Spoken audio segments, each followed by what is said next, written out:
Hey, how you doing? How you doing all? Yes, this is Spirit Journey. Good afternoon, good afternoon. Yes, today is July 16th, 2022, and the time is now 12:25 p.m. Yep, I can't believe it. Yes, I did my walk today. Yeah, we walked for about we it took like 4 hours to get back. Yes, and it was extremely hazy when I first went out. Yes, good morning, viewer. Good morning. Yeah, who's there? Yeah, say hello in the chat room so I can say hello, so and so. Yeah, I hope you're doing okay. Yeah, thanks for coming on quick. Yeah, wow. It's really, it's really nice being able to, show my face on camera and everything. Yeah, because I get up early in the morning and, waking up from sleep, and I might talk about the vision I had or, thoughts on my mind and everything. But, yeah, now in the afternoon, I had my late breakfast, yeah, and then my dogs are right, right behind me and everything. They're all doing okay. Yeah. Hope all is well with you guys and gals too.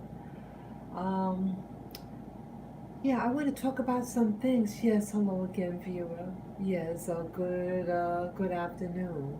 Hello, Saturday. Yep. Yeah, let me show what it looks like outside. Let me do that. Let me show it.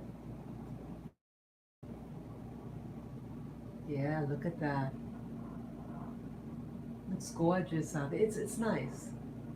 Yeah, it was very overcast this morning. Yeah. It was very overcast. This is my phone I'm using, just propping it up. Yeah, so I hope you guys could hear me. How's the audio? Is the audio okay? Yeah, I'm okay. I'm okay actually. I'm a little sad, but it's all good. It's a time. This is a growing season for everybody. You know, everybody I think is going through the same thing. If that gives you any consolation, everyone is being affected by life. Yeah, I got up early this morning. Yeah, I slept in my bedroom, and I got up early, and I just threw on my clothes. Yeah, I took my shower last night, and got up this morning. Yeah, I kind of. I mean, I got up kind of. I got up early enough so I can still run out the place and do my walk. Yes, it was very hazy. It was still a little slightly dark outside, just like very dusky. Um, but yeah, there were a lot of people out there. Yes, good morning, viewer. Yeah, there were a lot of people outside. And yeah, a lot of things are. I mean, I wonder where you guys live. Do you think, do you see things changing in your neighborhood? Yeah, I see it in mine. And so I had my stroller with the dogs in, and I'm like, really trying to hurry. Yeah, it's like in my area where I live, it's like 2 blocks, especially this one particular block in the street that has this particular element to it, this social decay happening. And but once you pass that spot, it's a little better. It's you don't feel as fear. But I've been telling myself, what I do in the morning.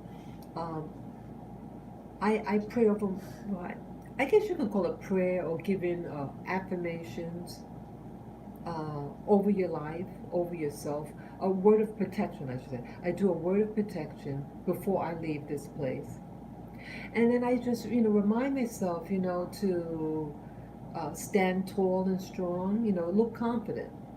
Have your shoulders back, you know, um, because when you hunched over, you look disempowered. So I have to remind myself, hey, better sit up straight, better stand straight, kind of have your shoulders back a little bit, and you do feel better when you do that. And so when I'm going in that past that block, I try to stand up real, aware.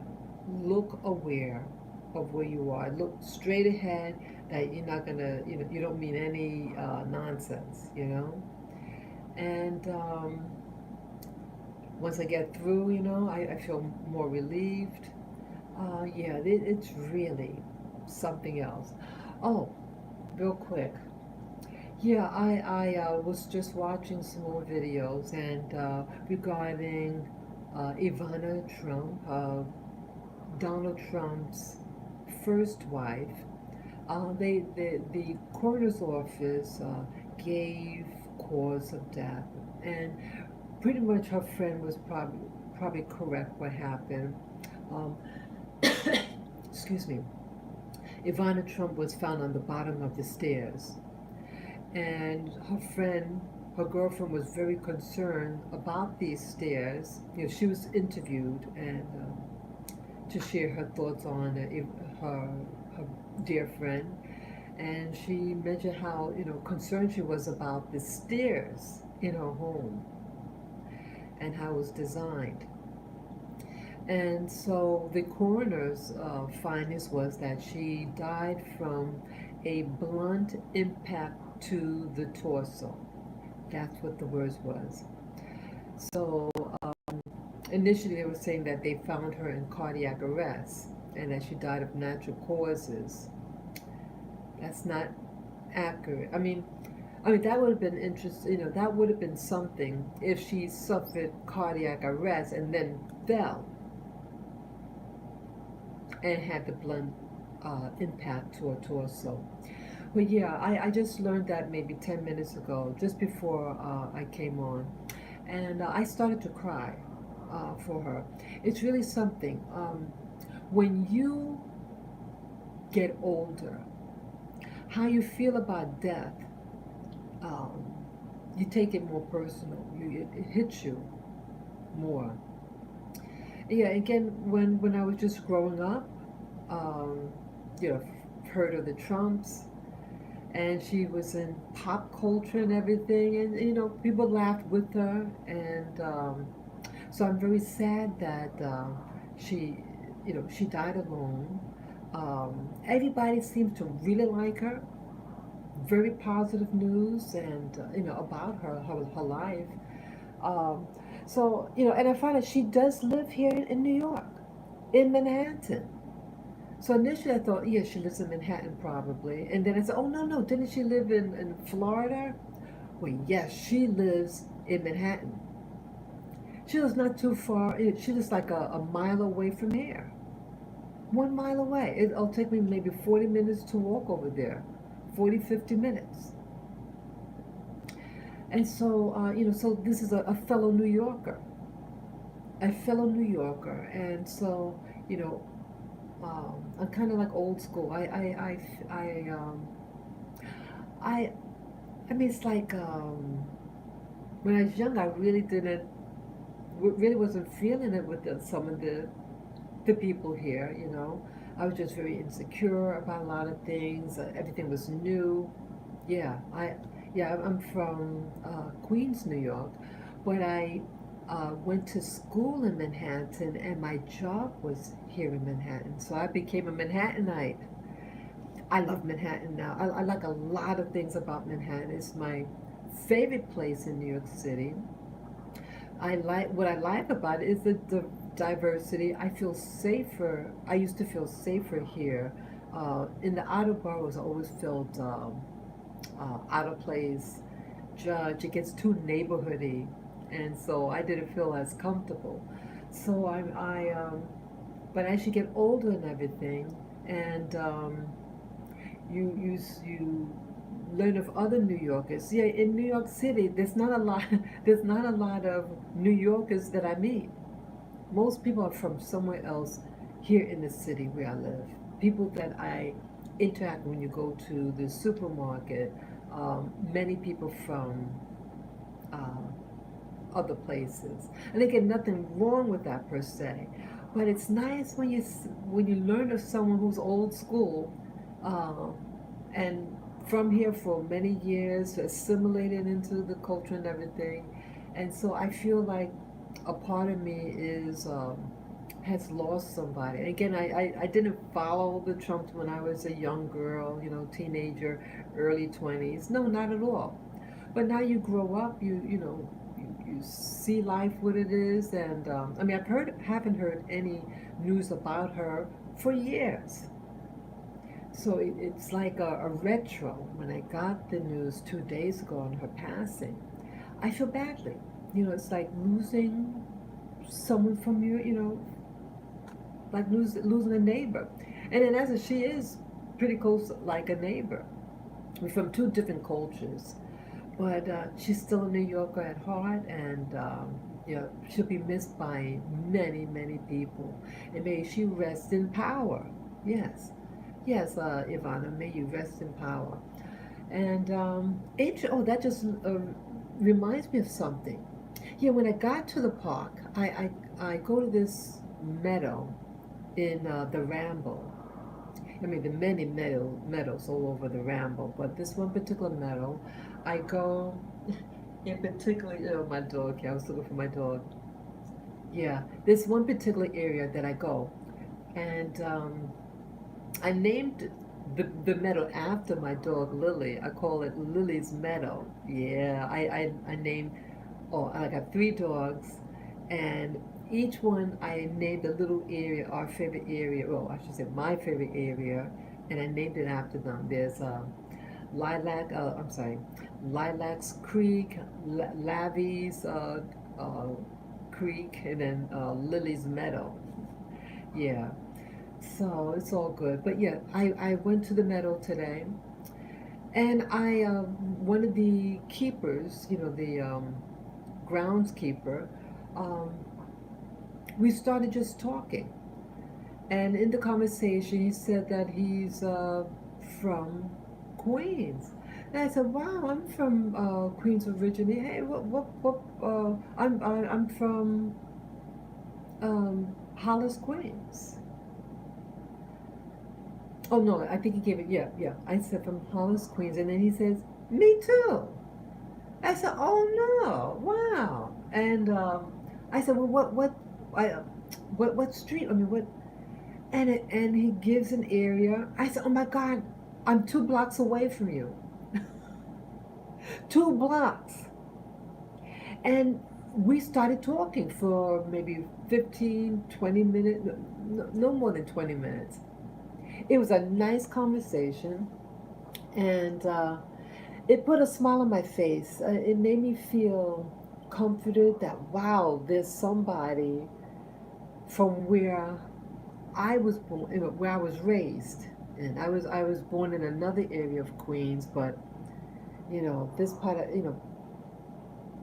the mass majority of my young adulthood. I lived there for like 20 something years, and then I came back 2 other times. But yeah, I'm that's where I'm from. And so we just started talking. And he too sees the changes in the neighborhood, on the job.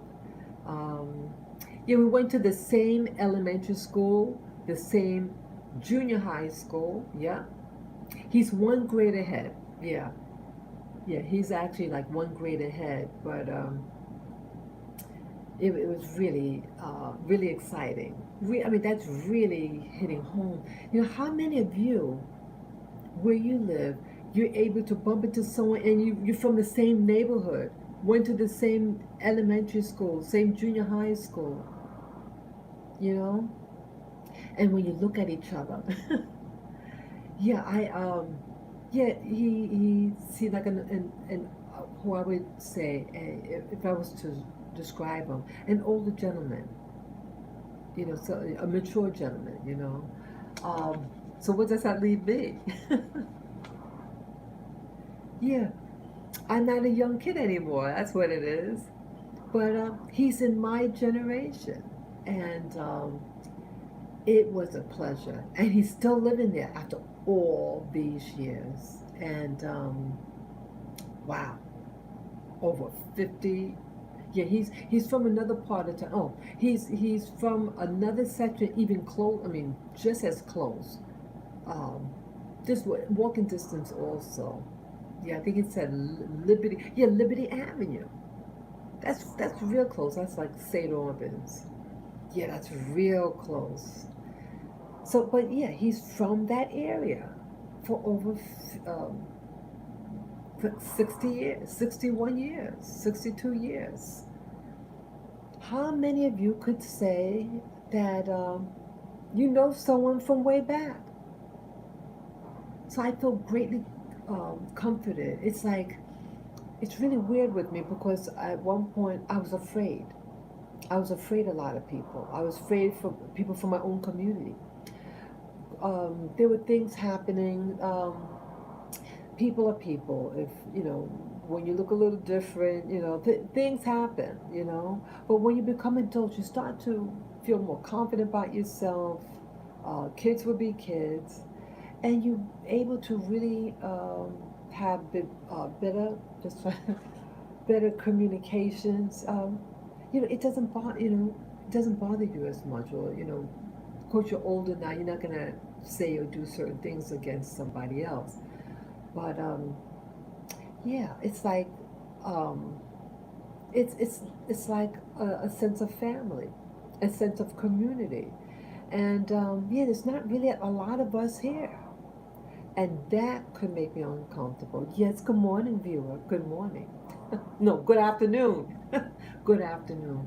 Yeah, so I felt like really comforted, and boy, it would be nice to have a place where a bunch of us could meet, have something to drink, whether it be tea or water, some sandwiches, whatever, and just learn to enjoy one another. We also talked about like there's a shopping area near where we live on Hillside Avenue, and all the types of businesses when yeah, they had a Burger King right at the bus stop. It's gone. It was very popular for I think over 30 years, and it got closed down.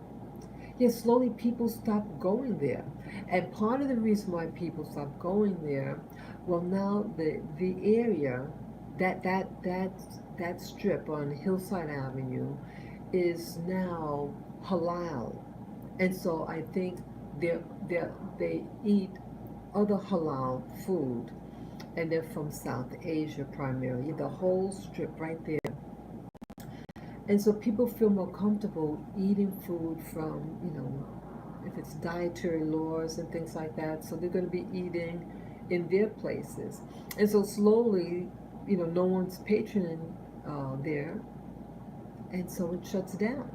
But it was back in the day, in the 1970s, 80s, everybody went there.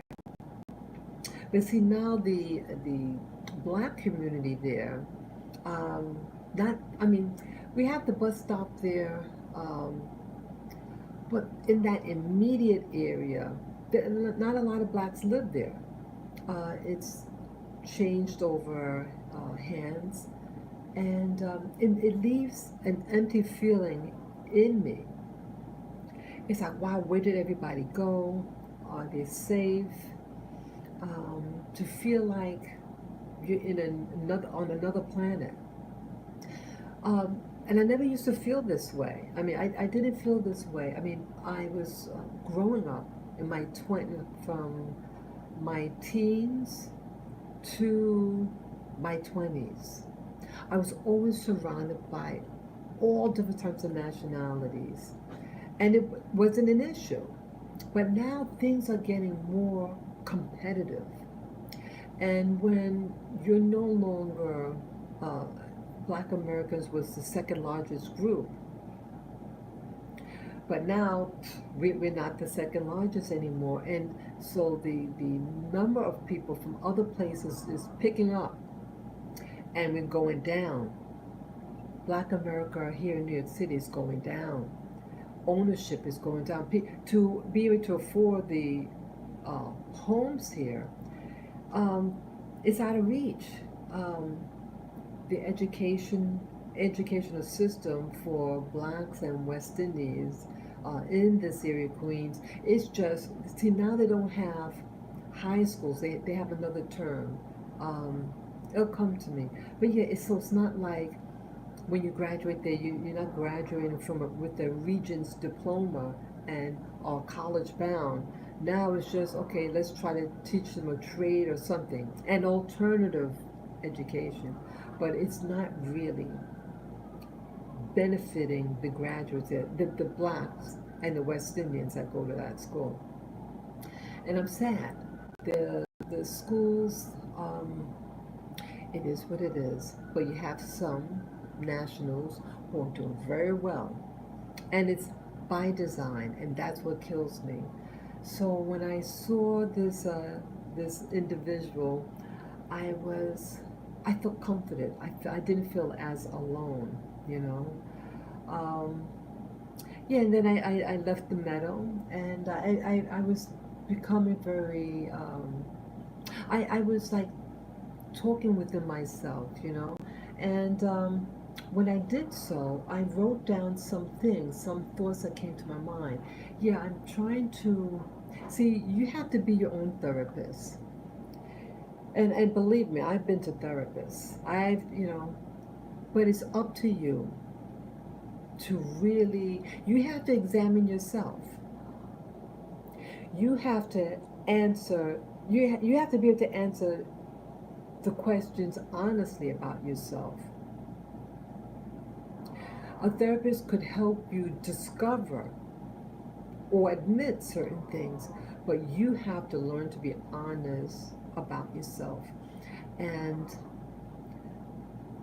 I guess this whole the past 8 months, there's back to a lot of YouTubers are talking about leaving America and finding your new place, building a nation somewhere else, going back to Africa, things like that.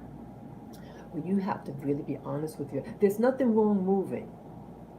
If something isn't happening for you in a particular place, sometimes it's better to move.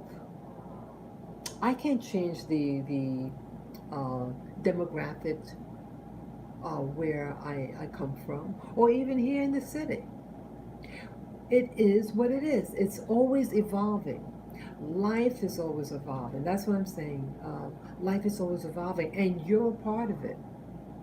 When you're a young person, you're just learning new things. But when I was a kid, um, where we moved into, it was what is called white flight. I heard something squeak. Oh, I thought I heard something squeaking. Let's see. And it could be the chair. Oh, it's the chair. I said, what's that noise? It's the chair. It better be the chair.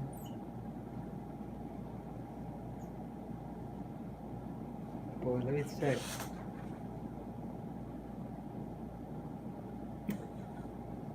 I look at you, heard me, you see my face. Yeah. I want to make sure there's nothing. Because my door, yeah, it must be the chair. It better be the chair. So anyways, yeah. What was I saying now? What was I saying? I know something about. Oh, you have to decide for yourself. You have to be your best friend. You have to be your best doctor. You do. You have to be your own. And so, as I was being mindful in my walk today, yeah, I came up with some things I wanted to share with you. But before I did started this live stream, um, someone shared some information, like an expression, and it hit close to me. Yes. Oh wait, y'all gotta share this, and it's really hitting right on, even what's happening now in my life, in many people's lives. Get this. This was by Tony Robbins. Tony Robbins what is a motivational speaker. I first learned of him in I think it was 90. What was that? Oh, it could have been 1990, 90 or 93. And I actually did buy his book.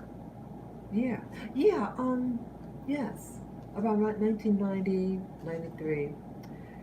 And, yeah, he's just a little older than me. He's almost 3 years older than me. He was born in 1960. I was born in 1962. And, yeah, so he's part of my generation, pretty close. Um, he shared something that kind of it kind of embarrassed me, but I needed to hear it. He says, winners anticipate, but losers react. I'm going to repeat that. Winners anticipate, but losers react. Something like that. Something like that, he said. He was um,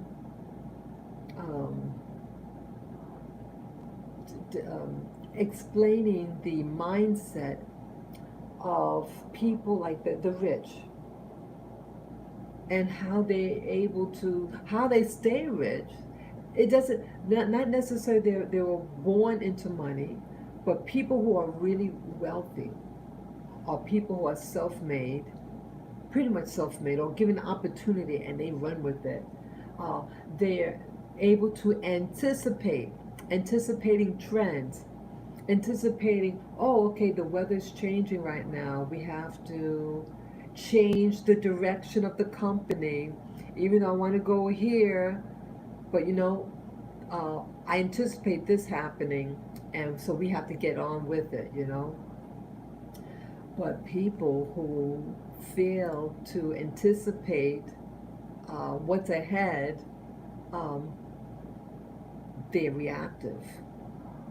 What's the difference between being reactive and what's the word? Reaction. What's it? Response. That's the word. So you can react like a reflex.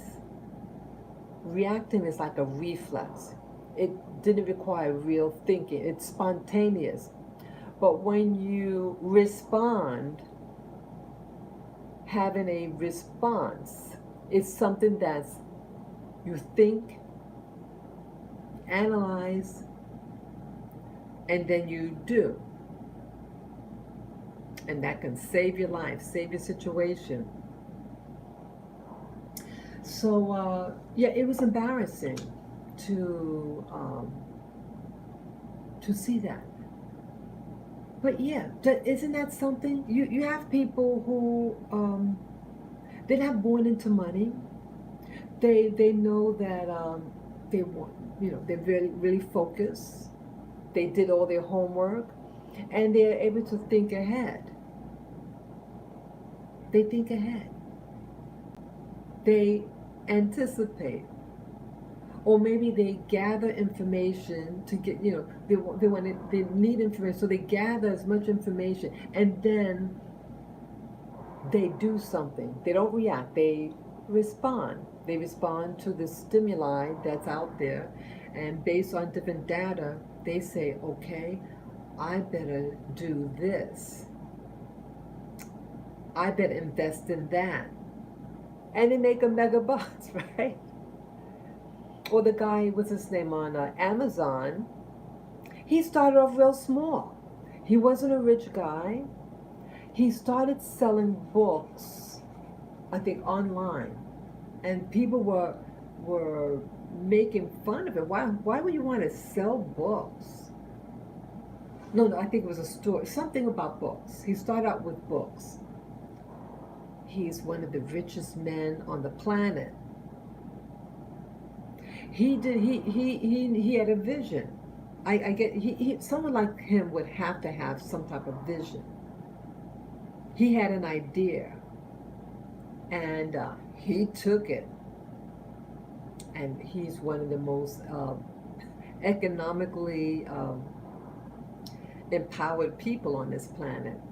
Yeah, he um, human being. I mean, they did an interview with him, and a lot of these people, these super wealthy people, you may not even want to be around. You wouldn't want to be around them. They had this guy with Virgin Records, Virgin Airlines. People of the, they don't like being around him. They don't, the people that he has working under him, they don't like it. Yeah. So, being so-called successful financially doesn't mean that you're a nice person. It doesn't mean that. It just means that you knew how to do a particular thing, or you hired people who knew how to do certain things, and you went with it. But yeah, I put it on the floppy. Okay. Oh, it looks like backwards on the paper. But yeah, what it says, winners anticipate, or the wealthy anticipate, but losers react. Wow. Doesn't that hit close?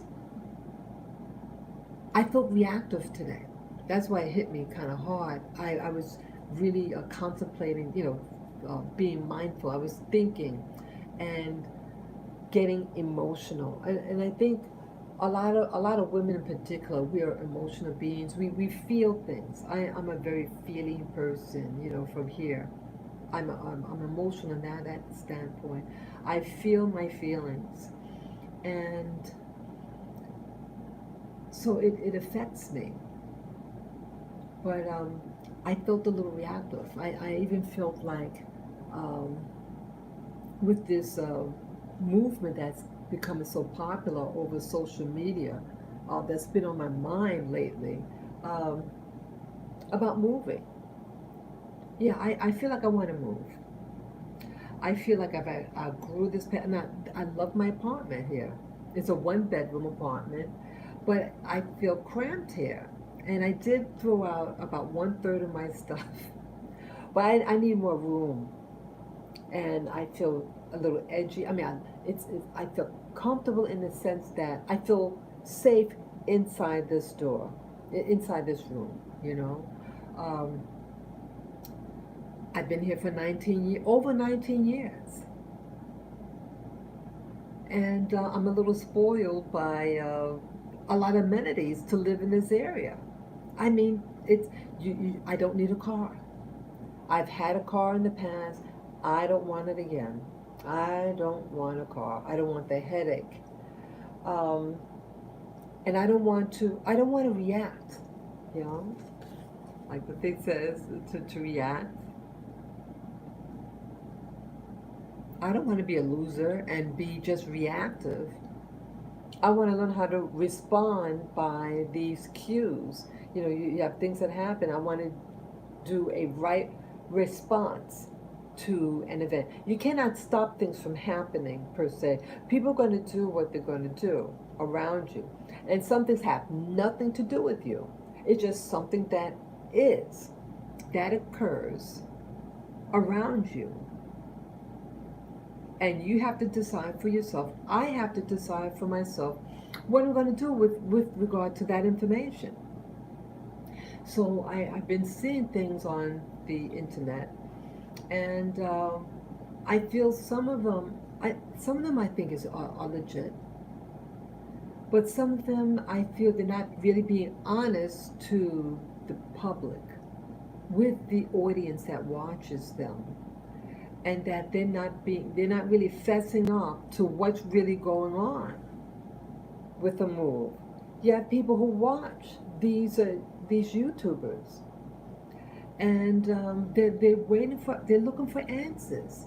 Some that are very confident about what they're doing, but they're not really sharing the real information about, hey, they relocated, what happened to them there, and why did they come back. Some of these individuals, they make a big thing about hating America, and again, a lot of things that happens here in America is evil.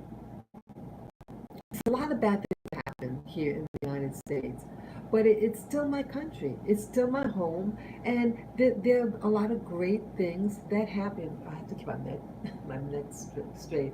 There's a lot of things that happen that are good. The different benefits that are available right here in America. There are a lot of excellent things that happen here that other countries do not and will not ever have. Certain type of social benefits, you know. There are benefits for the handicapped. There are benefits like you know, you need a ramp to go in, you know, to enter the store. Places may not have that outside, and we take it for granted. Um, it, it's like 24/7 here. You can get up at any time in certain areas and get things to eat. It's a real convenience. This entertainment. I don't really go out for entertainment. My entertainment is like walking. That's what I do for entertainment. Walk. We got clubs. We got restaurants. We have those cafe places. We have coffee houses. All here at 24/7.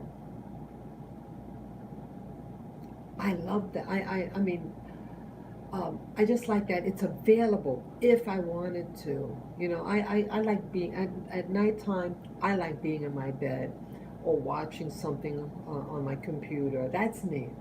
I'm a little homebody. If I'm going to do something, I like doing things bright and early in the morning. That's me. I like seeing, hearing the birds. I like the tranquility of early morning walks. That I like.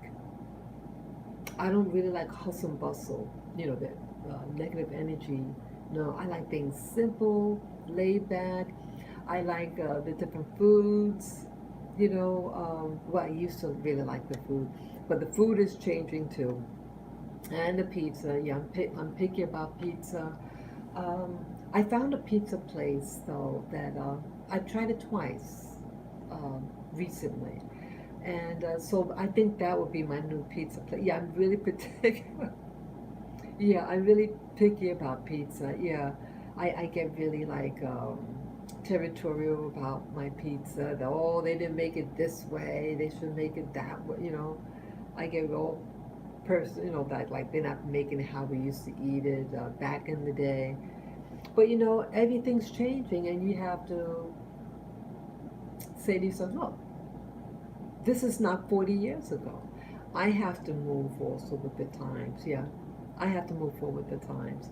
Yeah, I start to hold on really, you know, onto the past, and I got to move forward. Um, so you're watching, you know, hearing Tony Robbins saying that, you know, losers react. So it has me thinking, hey, am I just being reactive about what's happening here in my society? And I have to really ask myself that question. I think it's a natural response how I'm feeling. You know, like, yeah, when I was coming home today with you know, my little furry family, you know, my full legged children. Um, just look at my dog. I I saw another black man, real tall, thin, and his ear was cut off, half of it. They cut. It looked like a fresh wound. Well, you can see that a scab was forming a little bit, but it was all raw. So it probably happened maybe just a couple of days ago. His wound, it was a bad wound. The whole thing, half of it cut off, looked like a sharp implement, cut it off, and he had a gouge, like something gouged part of his face off. And he's walking, he has the hospital slipper, what do you call it, hospital socks, those grip socks on. Yeah, this whole area. Yeah, this whole area, the black dudes here. Um, yeah, it's just like more of them. When I got up today, and I left the house early, and all these guys with medical bracelets on. I mean, medical. When you go in the hospital, you get that name tag or something on your wrist, that plastic one. Well, that's what they had on. I said, "Oh my God, these are all people who just left the hospital. Why is this? They're letting them loose in my neighborhood. 2 years in 2020, um, I had gotten groped by one of these weirdos, and and I notified the police. I called. They have a oh, what's the name? Community Affairs Department within the police department. So in your neighborhood, they probably have the same type of thing. You have the police department, but within it they have like a liaison between the public and the cops if you have certain concerns, whatever. Um, that's an option for you. But when that happened, I did talk to community affairs at the police department that I live under, and excuse me. Um, he told me that 4,000 homeless people, what they call homeless people, were deposited here. Now, he did not specify deposited in this part of town or deposited throughout New York City. Either way, there was an abundance of what they call homeless people. They live in government. They'll put in they're like abandoned hotels, and the city buys them, and then they put in these people who need housing. But many of these people are former, um, jailbirds, drug addicts, drug dealers. That's who, and mental patients. That's who live in them. And I mean, the area has its history. It has its history. But even though the area is developing so quickly, I mean, it has a lot of amenities. Um, but like we have more high rises being built, but at the same time they're putting in these people in here who have a right to live. Everybody is entitled to a clean, safe place to live. Okay, um, but they're putting in that element in there next to so it's going to be like the rich and the poor. No more middle class. To live here in I would say 10 years from now, this whole neighborhood is going to change over to the new ruling class of people. And they're not going to be as understand. I mean, in fact, I'm going to say it. Under the white system, so-called white people or Caucasians, Euros, they were nicer than who is going to be put into power, who's going to replace them. And that scares me. Under the other system, you basically knew where to go, what to do, and where to stay away from. You don't bother us, we won't bother you. You go in, get your purchase, and leave. But not on this new system. Then they may not be as nice. The new kids on the block, It's the have and have nots. That's it. And so where I live, these are the have nots. And then the new person who has, to live, it's expensive. You have to be like, a techie person, a doctor. You have to have money to live here. You have to have money. And it's really nothing in between. But you have to have housing, enough housing. You're going to need people to do the grunt work. Have that, or they have to recruit. They're from the outer boroughs and they come here for work, and that it does happen now. Where they live up in the Bronx, the lady was telling me she had this cute little necklace with little children, gold plated little cutouts of children. And I said, oh, where's that pink that looks so cute? The little kids. She says, oh, I have to put it under my shirt because where I live in the Bronx, they'll steal it from me. And that she has to have her adult son pick her up at the subway to accompany her home. Yeah, a lot of the people who work here, they live up in the Bronx or Brooklyn. Yeah, it's the have-nots catering, serving the haves.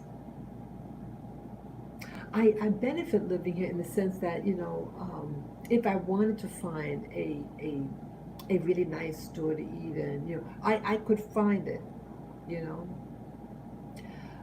But I don't like to see that people from my background are not benefiting from being a native New Yorker, if I can use that term. Yet not a lot of people are actually born and raised here or go to elementary school here.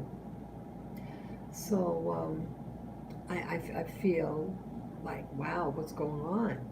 Um, it's not nice to feel that you're being pushed. I feel like we're being pushed out of our own neighborhood, our own country. And this is not a new phenomenon. This happens globally. I've heard of other people on social media from other countries say, hey, they're born and raised in a particular location and they can't find anybody from their background. I understand that. I'm experiencing that. Um, and it wouldn't bother me, that fact, because again, I was from uh, 12 on, I was always in a international environment. But how these international people are responding to the local population, it may not be favorable in some instances. And that could be very concerning. Um, what else here? So yes, Tony Robbins says, winners anticipate, but losers react. And so it really got me thinking. I have to respond in a way that is beneficial to me emotionally and financially.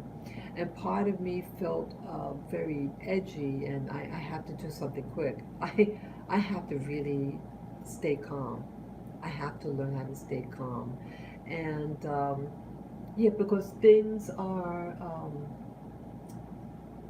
I mean, you don't want to give up something, and then what you're going into is even worse. You want to at least stay the same or improve.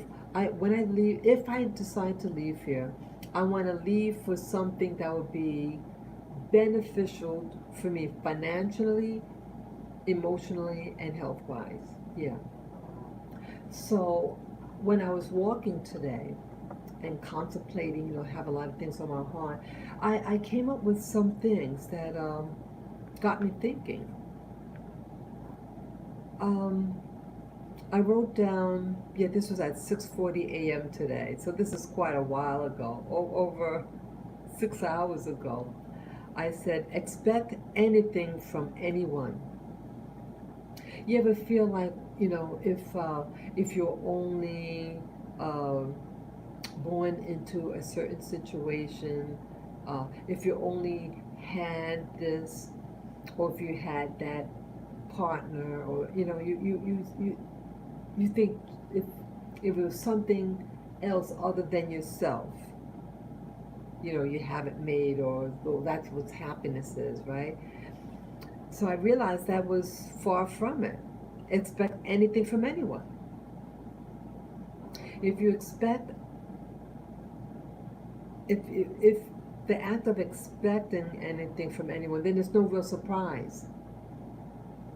You're putting yourself in a, I don't want to say defensive, but you're prepared. You're standing in anticipation. When it's anticipate, right? Anticipation. Expect anything from anyone. That is anticipating. Wow. I just got the, see, Tony, this is from Tony Robbins. I just got a couple of minutes ago. This was from 6 something in the morning when I was doing my walk. Expect anything from anyone. I was feeling disappointed. Yes, good morning, a good afternoon, viewer, good afternoon. Yes, expect anything from anyone. And why that is important is that the act of you putting your guards down, because you didn't expect anything from anybody. And sometimes when you do that, you get attacked, something happens to you. Or let's say your heart, you have your heart open. And maybe in some environments you better keep it covered because you're going to get walked on. So some things you better, yes, good morning, thank you for the thumbs up. So actually, when you have some type of expectancy, sorry, you can protect yourself. And I'm not saying walk around paranoid. If you ever think that, okay, see, I think a lot of the problems that I have is that the social brainwashing. You start to think that, sometimes we start to think that if you, let's say, hey, if I wore really nice clothes, I would be able to get in the in crowd, or I can get this particular job, or I can move into this neighborhood, or I'll get this so and so to like me so we can go out. The expectancies, because you think that people are a certain way, and then you do something because of that. And then you find out, wow, here I thought if I did these things, that I'll this person would treat me a certain way. And no, you cannot always anticipate. I mean, that person who you're dealing with, or that environment that you're dealing with, any outcome could happen. Anything. It could be beneficial or negative. But you cannot control what others do, how they respond. It's impossible. You may be able to anticipate. When it's anticipate, right? You might be able to anticipate a problem based on information. It's always based on something. And yes, not all information carries over into other things. We're not always right 100% of the time, but based on your experience about certain things, you could then, as I said, anticipate something and protect yourself. That's all I'm saying. I was assuming certain things. You meet up with certain people. You see someone wearing, let's say a particular type of outfit, and your mind is saying, oh wow, they look like this type of person, that type of person, and you're basing everything on an appearance, and you don't see anything of the heart, nothing, but you got blinded by what they were wearing or what they were doing, and what you thought they were was not the case. It is not 100% of the time. You're finding people who may study people. You have people who study the, the way certain people dress, people's mannerisms, people's speech. Did I say by dress, how people dress up? Um, or what neighborhoods they study. They say, I want to be like that person because if I do that, I'll have what they have, or I'll have a certain type of outcome.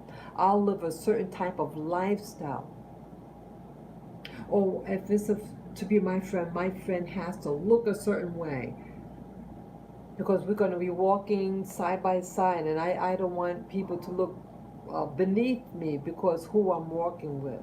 So the people that they associate with have to dress a certain way, talk a certain way, maybe even go to a certain college.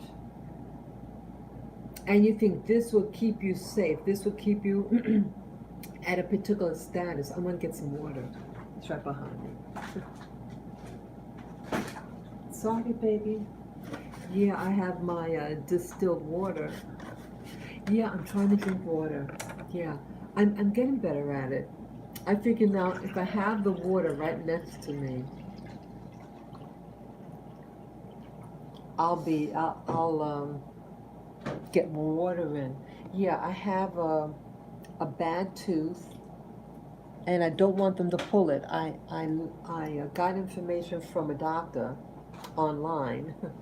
um, they shared some information, and they said, flush your body with like a gallon of water, preferably distilled water, every day. Put a pinch of sea salt in it, and then put this thing on your tooth.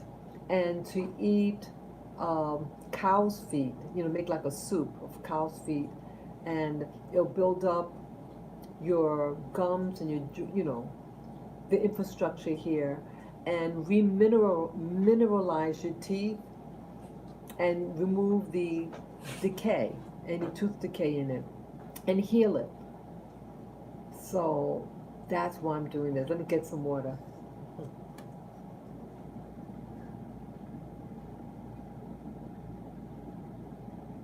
I'm sorry. So yeah, any of you ever thought you need to maybe go to a particular club because you want to meet a particular guy or girl, and that you assume, okay, if you go to this club, this is the type of people who'll be there. Well, again, you have people who study what other people do because they're like wolves in sheep's clothing. They are wolves out there. See, a wolf is cunning. A wolf thinks ahead. They know they want a particular outcome. And they base everything they do on a particular outcome. And that outcome is to devour you. Devour you because you were not in awareness. And they take advantage of that. You have people who take advantage of over your good nature or your ignorance. And they live amongst us. And they could be of any race, religion. In fact, they hide in the church, the synagogues, the temples, the mosques. They're all over. They're not in one neighborhood. They're not. Yeah, I have to wash my neck. My neck is scared. Yeah, let me go up. Yeah, I have a neck problem. I lean forward with my neck and it causes discomfort. Yeah, have a little bit of, they say arthritis. I have to sit up straight. I get very intense. Yeah. Never used to have a neck problem until I started using devices. I think the devices are emitting uh, some type of energies that make you excited and makes you get intense or grip your body, and it's doing the thing with my neck. It's really awful. So when I get aware of it, then you see me start doing the thing with my neck. I just sit up straight.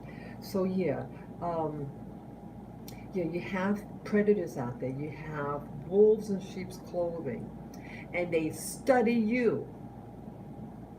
They study you. They could be on your job, and they could come up to you and pretend to be your friend. You feel disarmed because they speak nice, or they went to this prestigious school, or they live in such and such neighborhood. It could be anything.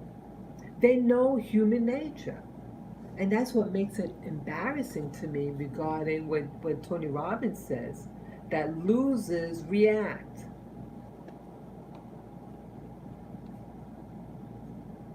You react. You weren't anticipating. So when they're in a situation, they anticipate. They have to have knowledge too. To anticipate something, that means you had to have enough knowledge in you, information to make that assessment on something. But we are now in the media being bombarded by a lot of things, and we're not screening it out. We can't really verify what these people tell us on YouTube or the other social medias. A lot of it they may not be honest. Some of the people out there, they don't say why they might have left a place. This one person only said, well, what was that? Oh, they said, oh, the people are too materialistic. What the hell does that mean? What does that mean? They're too materialistic. What does that have to do with you, being that the person was saying that this country is evil? And they came back here to this to the US. Why would you come back? No, I don't know anyone who's more materialistic than Americans. And yes, I am an American. And many of us are very materialistic. We hold it like a lifesaver. Yeah, I was very conservative. I was very conservative with my spending because I know what it's like not to have. Oh yeah, be very honest about that. Yeah, when you're coming from lack, you tend to be more conservative about spending and and what you have. And if I buy something, I want to buy things that last. So I want to get good things. But either way, you have people who pray, who want you to think of that. It's like we're being brainwashed. We are being conditioned through society that certain things are certain ways, and I suffer from this too.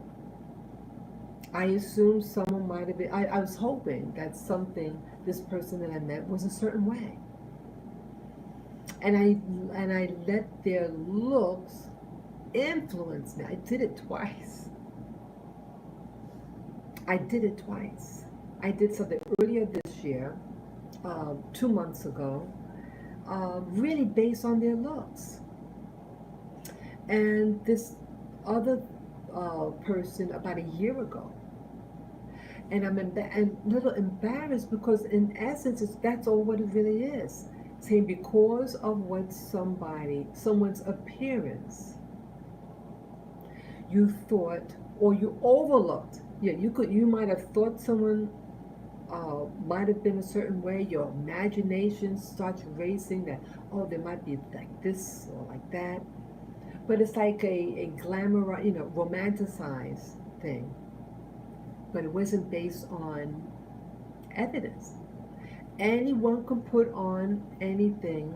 Study what people like. Some people might study how does a person from this social economic dress, and they learn and they put it on. But in here, they may not be developed. They just mastered the art of camouflage, and you, the viewer, seeing this and say, "Oh, must be this way." And let's say you wanted to meet someone like that because you thought a certain thing. And then you learn that nothing about what you saw was real. I mean, yes, they physically who they were, but what they were inside, that's what I'm getting at. What they were inside was not anything really, it was not what you thought. Not at all. Hey, Nubian. Oh, thank you. Yeah, it's a little like a tube. Thank you. It's a little tube, and when you're having one of those bad hair days, you just put it on. That's all it is. Yeah. And if you're in the sun, I wear when I go outside, so the sun doesn't bake on my hair as much. Yeah. It works. It's pretty neat to have. Yeah, you just throw it on your head. So you go out the. Thank you, thank you. Yeah. So, what else now? Yeah, so, yeah, I got kind of suckered into something. Yeah, I started seeing the person was revealing their true character. That's what I mean. So, physically, they looked one way, but their character was something else. And I was disappointed. Yeah, but most of it was me in my head. Oh, I'm sorry. Yeah, it was just I forgot I even had on my wrist. It's a little tissue or wipe my face. Yeah, I forgot I had it on. Yeah, it's just uh, yeah. Thank you for reminding me. I didn't realize I had it on. I'm holding it. Uh, oh yeah. There's nothing wrong with my wrist. Nothing. No, nothing. Honest. Everything's good. Yeah, I didn't realize what I was doing. So yeah, I get this is like a blanket now. Yeah, my nose was feeling funny. I guess I had the air conditioner on and my nose was tickling. That's all. So yeah, so I got I my own head embellished what I thought a particular person was going to be like, and as time went on, it just I don't want to say that they're a bad person. They're just not socially considerate. Okay, you have that. You have people who know how to develop their physical appearance, but they don't know how to develop their social skills, social skills of thoughtfulness. Um, I'll have, yeah, they're not developing up here. They're not developing interpersonal skills. And we fall for it. They might know how to put their makeup on really nice. They wear the latest clothes. Outwardly, they look really safe to be around. They can speak well. They're from a foreign country and they really, yeah. Yeah, even beyond, so yeah, I've heard of the social, the energy vampires. But this person is even more, okay, they're different, they're a little different. This person is not a social vampire. This person is someone who's self-absorbed in themselves. And because they look really pleasant and then really upbeat and all that, and they attract people to them. They actually attract the social vampire does not attract people. Social vampires come to you, but the other one you come to them. So they're the opposite, but you're left feeling empty. You're left feeling empty. Let me get some water here. Yeah.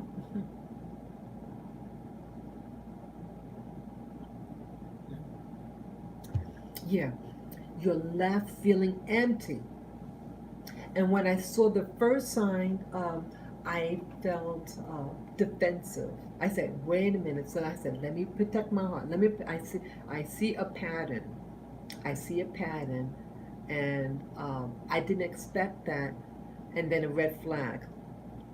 But I see this person on and off. I mean, we bump into each other, and but now it's like, okay. And even now, I see what you know this individual's about, and you have to say, okay, don't give away your energy. Don't run after people. It's weird. It's a weird feeling. Some people you want to gravitate to, and not to take from them, but it's like, wow, you're looking, and then you they'll do something. They'll do something, and it's like, whoa, where did that come from? Where did that come from? Yeah, then have developed socially. They have no consideration. They are of the moment, but don't get suckered by them. Don't get tangled in their net. You can easily get tangled.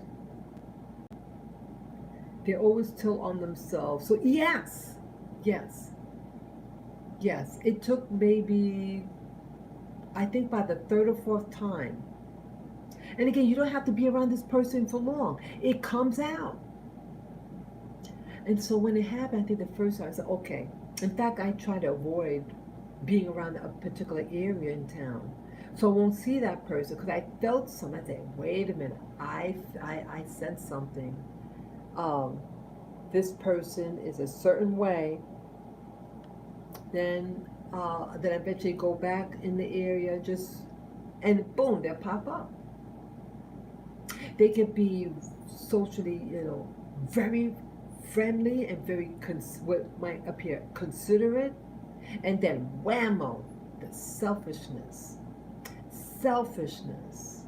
and they might even start to say that other people are doing things to them when actually it's coming out from them, and the other people are just reacting to. Remember, losers react, winners anticipate. Winners anticipate, but losers react. That's what that's supposed to say. Yeah, that's what that's supposed to say. A sign. So, when I was around the person, I started to react in my body. So I said, "Hey, okay, you feel what you feel in a situation." So I said, "Okay, now I'm anticipating. Hey, this person might be in this area, so I'm anticipating. I'm anticipating that they're going to be there. So let me be somewhere else, or let me go at a different hour." So I won in that situation. Yet there are people who are the opposite of the social vampire. They have people attract to them. People flock over to them. And then they just, in essence, shit on them. And that's what I felt like. When people play games, no. When I saw that, I said, Then I started to anticipate, and I moved away. I avoid that area. But if I bump into them, I just, and keep on going. Keep on going. See, I can't stop what they're made up of. They are who they are. It's up to you to say, I'm not going to get tangled in that net. Stay away. Or you just keep on going. You say, I'm busy right now, whatever. And just keep on going. Keep on going.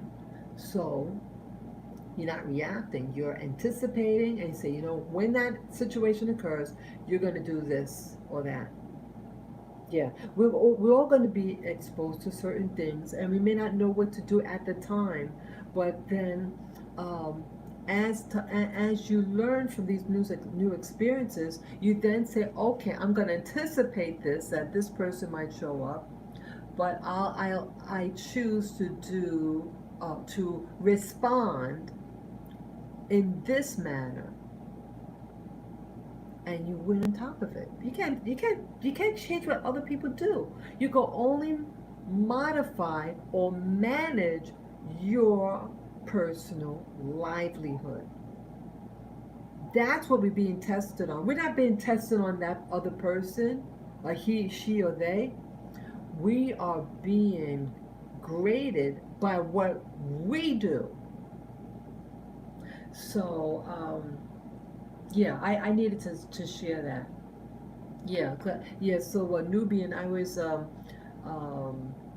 when I was doing my walk today with my dogs. I had a lot on my heart, and I was just being mindful, and I wrote down things on this other paper, and the first thing I gave was expect anything from anyone, and why I said that, as I explained earlier, was that, see, people like those, I have to find it.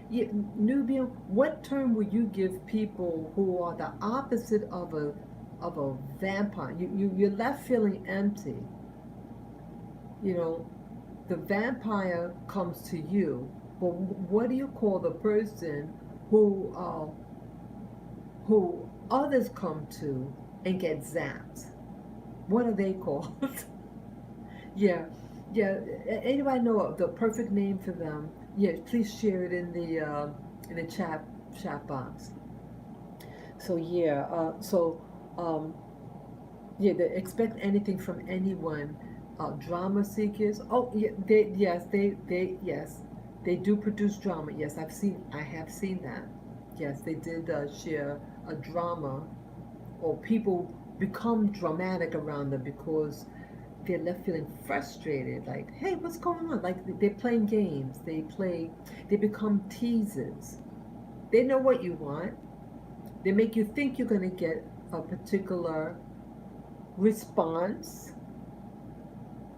but they respond opposite, and that can lead to frustration. Fake, okay.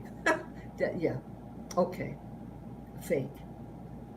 Yeah, that's good too. That's good too. So, expect anything from anyone is a way of what Tony Robbins. Yeah, Nubian. Just before I turned on this live stream, Tony Robbins, that motivational speaker, was speaking, and he said this comment: winners anticipate, or something like that. Winners or rich people anticipate, but losers react.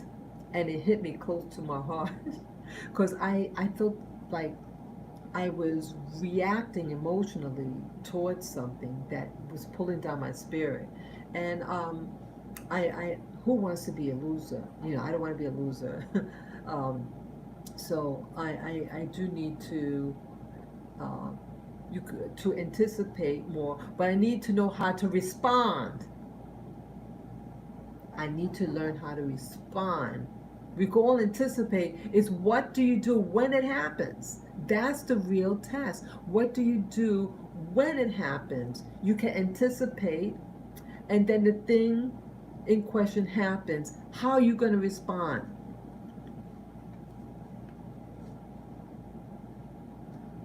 You need to be able to respond responsibly. That's not going to make you look stupid or foolish around other people, or to pull down your spirit. You know, you don't want to react. Immature people react. You see in certain neighborhoods how some of the people act on the street. They are reacting. They have poor, what they call poor impulse control. Poor impulse control. You see them fighting, cursing, this and that, and they totally out of it. I don't want that for myself. No, not at all. So I'm really, it's really good that I wrote that. Yeah, I wrote this at 6:40 a.m. today when I was walking. Yeah, just smile and keep moving. Keep it moving. Yes, definitely, definitely. Yeah, expect anything from anyone. And that is a way of of anticipating, hey, um, anybody could potentially be a certain way. So you're not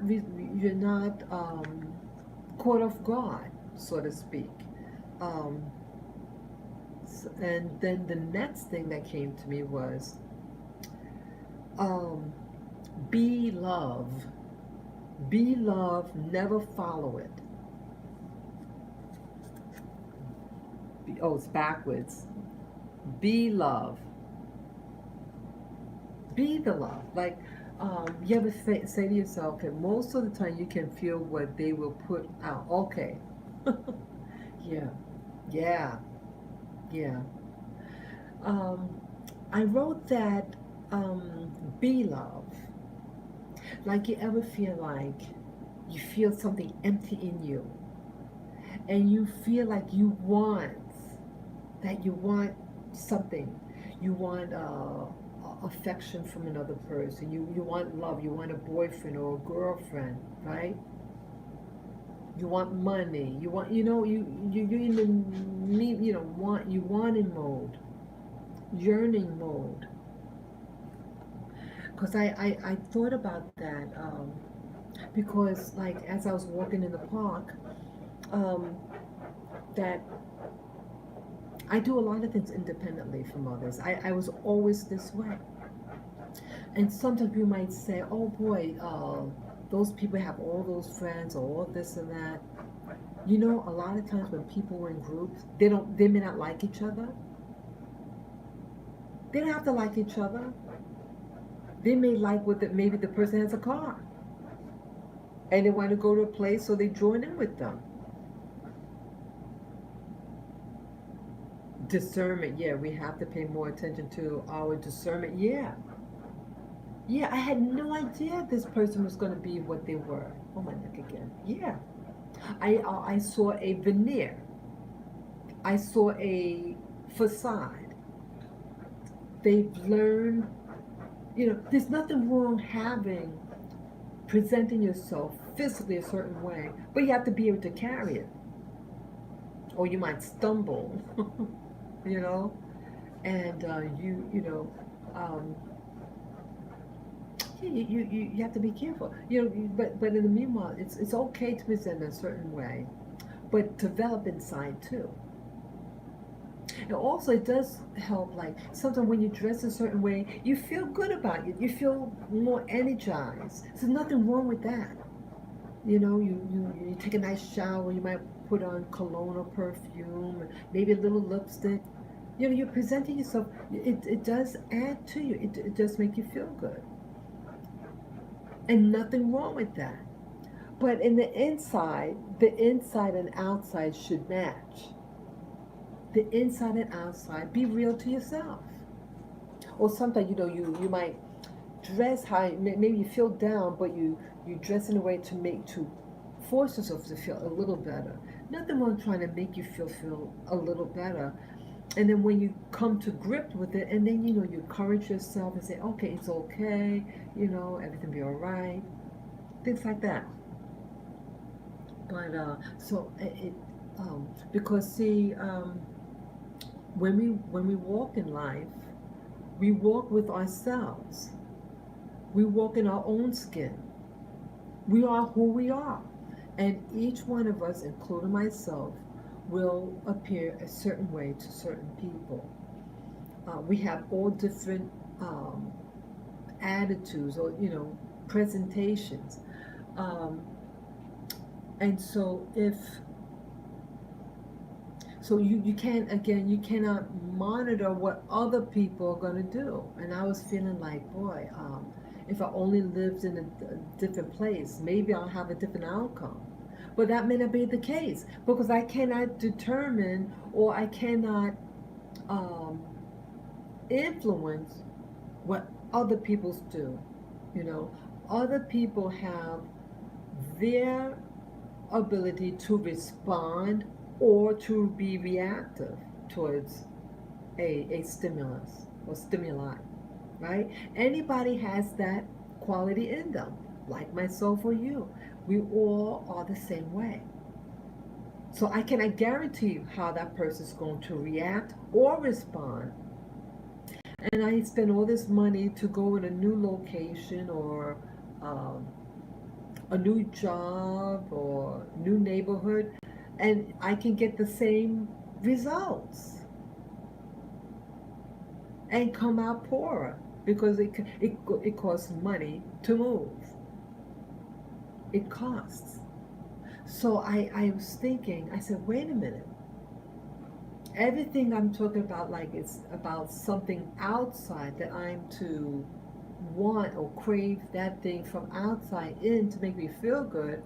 I said, I gotta be, I have to love myself.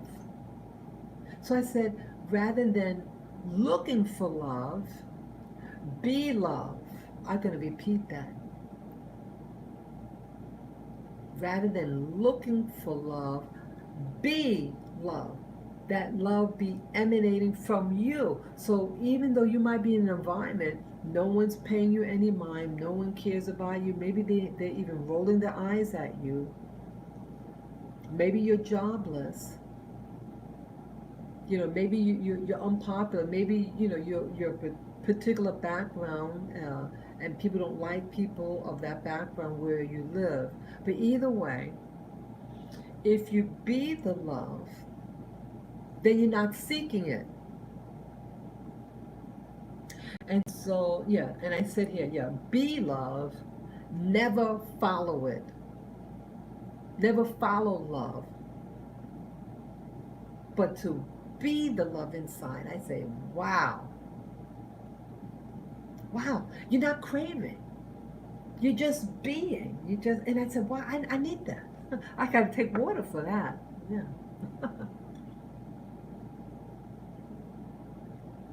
Mm. Yeah. Be love. Be the love inside of you. Yeah. Nubian says, that's the light that you have. Right. That's the light that you have, and they do not like it. Don't let them destroy your shine. I like that. Yeah. Yeah, that you had a point. You have a point about that, Nubian. Thank you for sharing that. Yeah, it's okay to share. I like these um this chat room. Yeah, this chat room is for everybody. We all need encouragement. But yeah, be love. Never follow it. Never have to try. You don't have to try to follow and find it. You have people who, excuse me, they have like gurus. Where this guru go, they go. Now, a true guru, a guru is a teacher, right? Well, aren't you teaching your students to be self-sufficient? It's like a parent and a child. The parent's not for all these, into adulthood to cook, clean, and support that child. They're 40 years old. Your child, hey, make them get up and make their own bed, get their own job, get their own house. Hey, take care of that parent. That parent has to install in that child a sense of responsibility and adulthood in them. So if you have a guru, you sit following that guru for 100 years, then that's not a good teacher. Because a teacher produces teachers. Excuse me, the power. Yeah, a teacher produces teachers. If that guru or teacher or professor does not produce after their own, after their own, then what are, you wonder. That's not a good teacher. A good teacher produces teachers, scholars. What these gurus are doing is playing with the students' emotions. They're playing them like a fiddle. They're being played, and they're not addressing the real issue. The issue is self-esteem. That they to love themselves. They to be love. Be love, never follow it.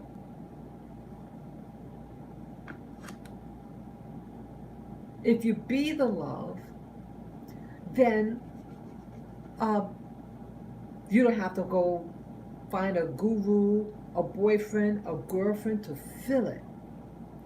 You have to fill your own well. And yes, sometimes people might see your well full and they might come over and they want to be encouraged. Yeah, be a good teacher, be a good guru, and teach them so that they can teach themselves. Teach them so that they can teach themselves and become teachers themselves and teach other people. Yeah. I was trying to follow it. I was trying to find it. I was trying to find what I didn't have.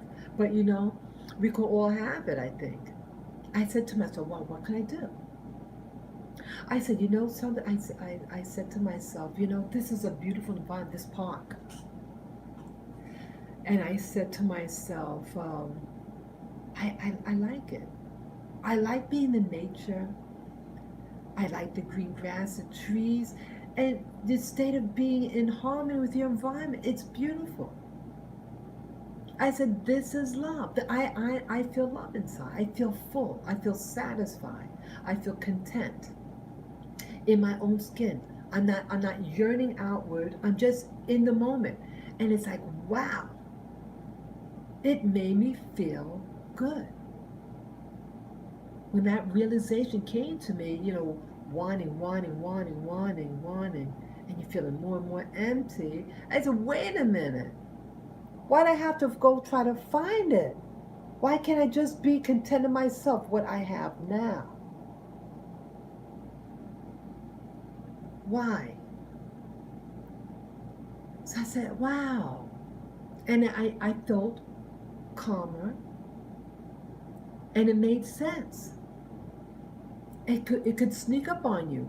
You start to something get you and it's usually a trigger happens.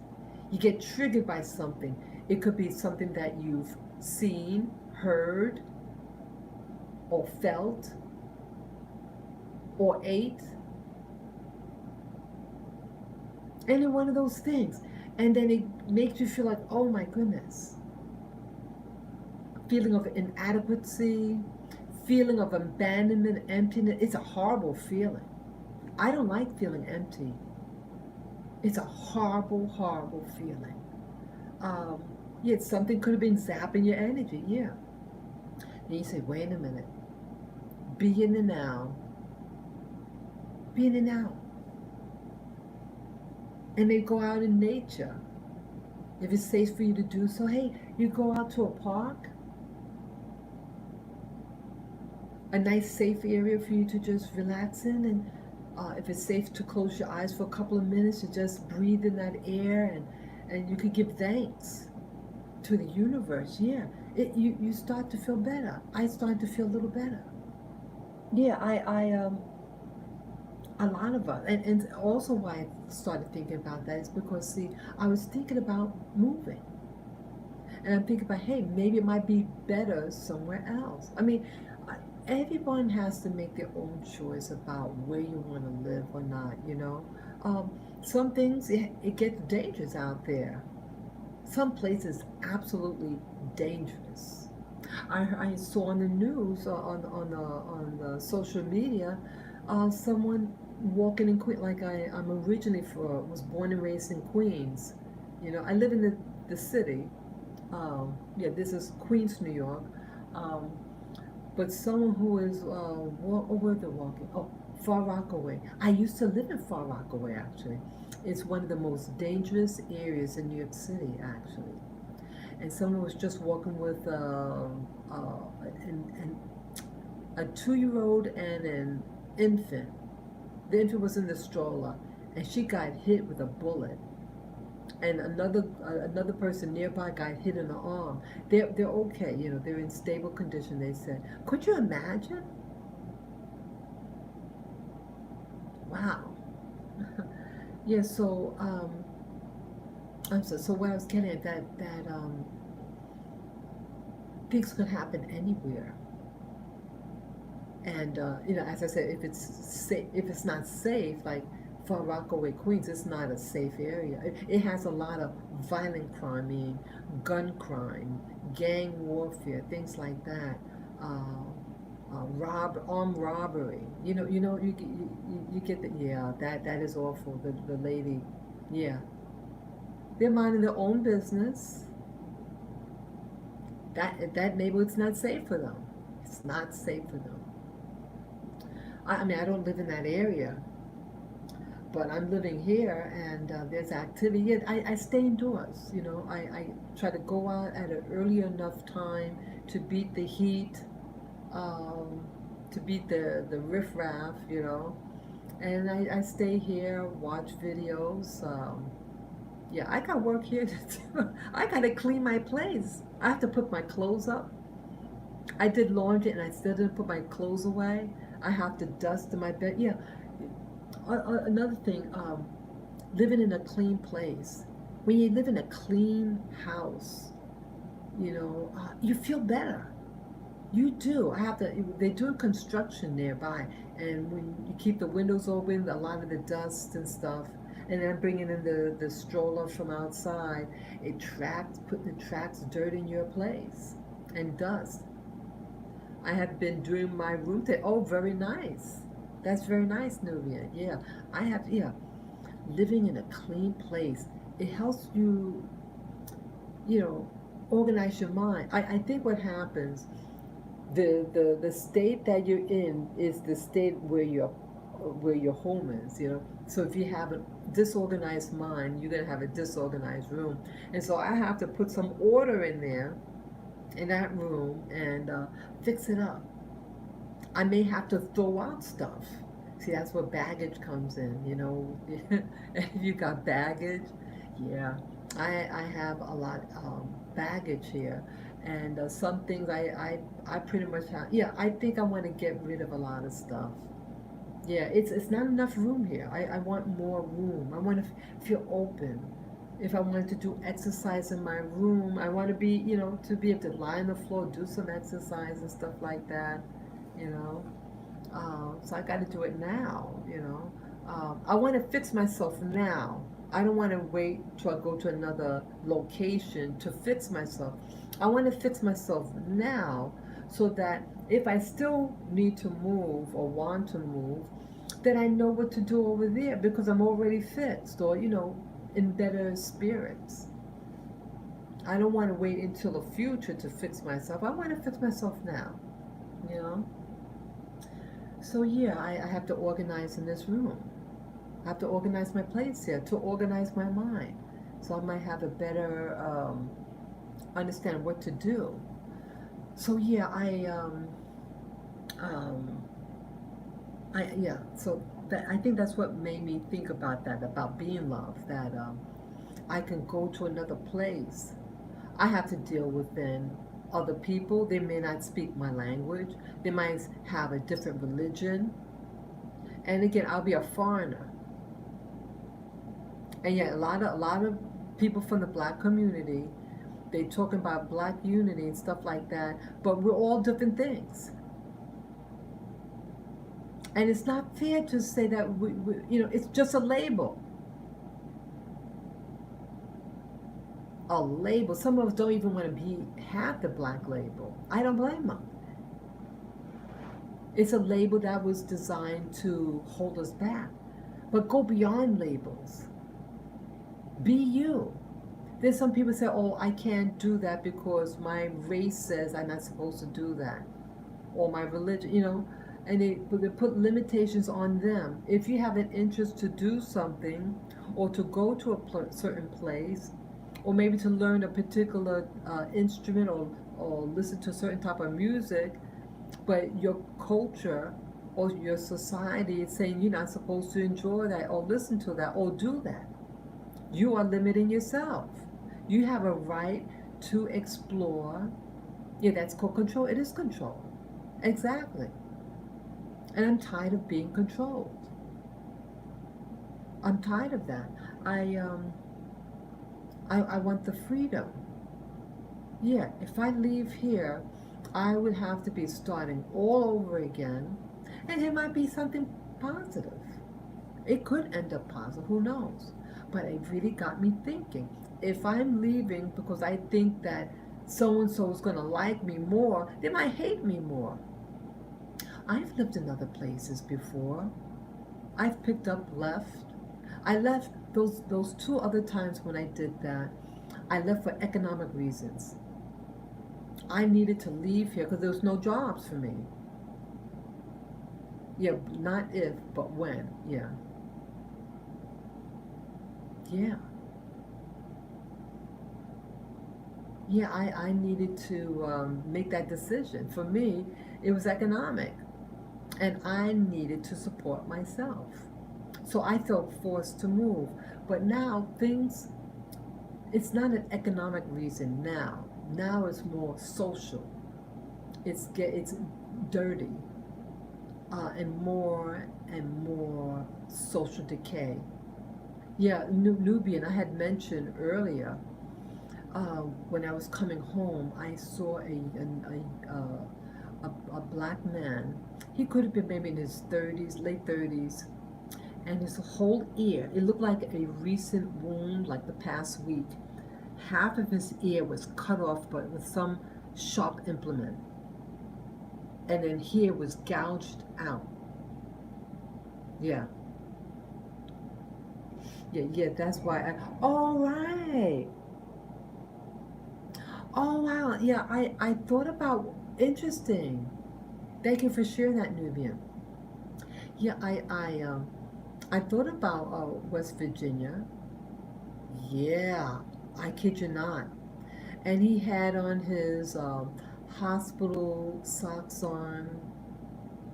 That whole strip over there, it's like a two-block area where all the people who are removed from the mental health hospitals in the city, they come right here.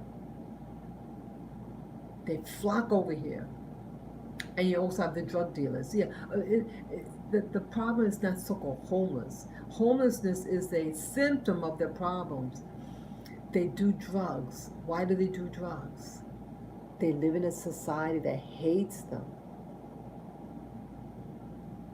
Or maybe they made a wrong choice and wanted to hang around with these people because they thought they were cool, and they got fell into drugs. Yeah, the guy looked really bad, and I started to react. I'm a sensitive person. The guy you could tell it was a new wound. It was new. What the hell happened to him? I don't know any of these people. And then they had the hospital, that those hospital name tags. Yeah, they walk around on the street. I said, oh my God, all black people, mostly black men. And God, the black women in this area, they're frightening, absolutely frightening. And if they're not a mental person, then they're drug dealers. And there are those hotels that live in this area. I mean, the hotels that the government buys to house the homeless people. And again, a lot of these so-called homeless people are mental patients. And they put them, what I realized what's being done. Oh, okay, Nubian said, let me share this real quick, what Nubian says. I would be so glad when those med beds arrive so people can get healthy. Yeah, that'd be so nice. But see, they don't want it out. They want people sick. You know what I realized? Why they let them out in this neighborhood? Okay, in this area, you have a lot of construction being done.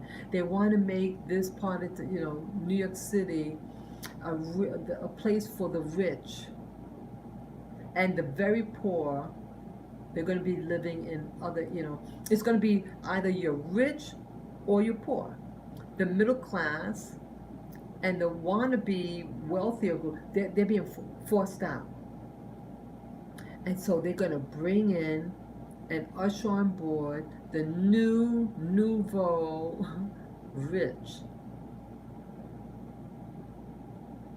They're going to be your new bosses. They're not going to be as nice as the so-called your former oppressor. These other people, I perceive, are going to be worse because they're coming from regions of the world where they may not respect women, or their religion might say you have to do this or that. Yeah, it's not going to be as friendly. I don't perceive that it's going to be friendlier. And then you're going to have the worker bees slash slave type people. And it's setting up the area for that. So they're pushing out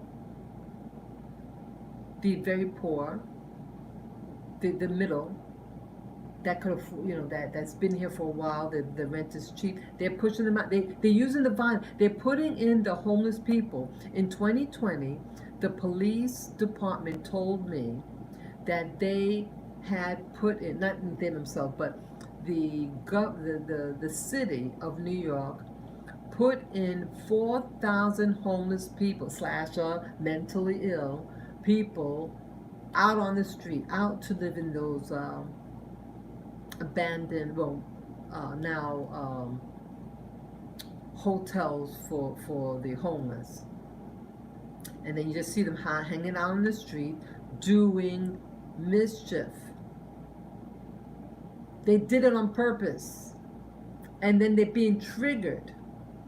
These people are being triggered. Why all of a sudden you see everybody with a hospital bracelet? Why now? What's happening? They are setting us up and they're triggering them. And they might have been triggered because the thing that was in the arm. Remember, some people had to get that thing in their arm, right? Or the thing up the nose. And then there might be triggering things in the sky like chemtrails. The chemtrails. They might use those weaponry, those, what do you call it, microwave, or what do you call it, EMF, electrical magnetic frequencies.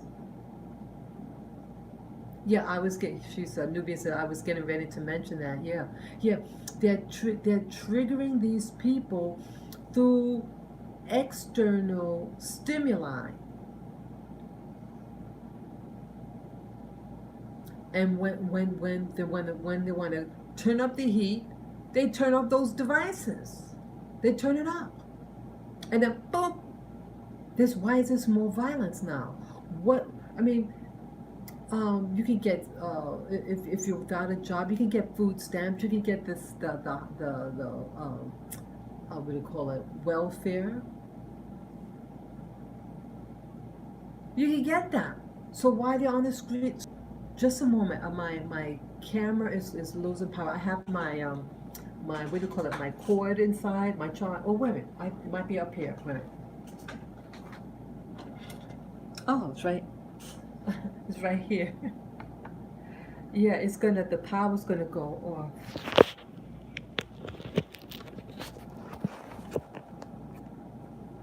Yeah, I gotta put this on. See that?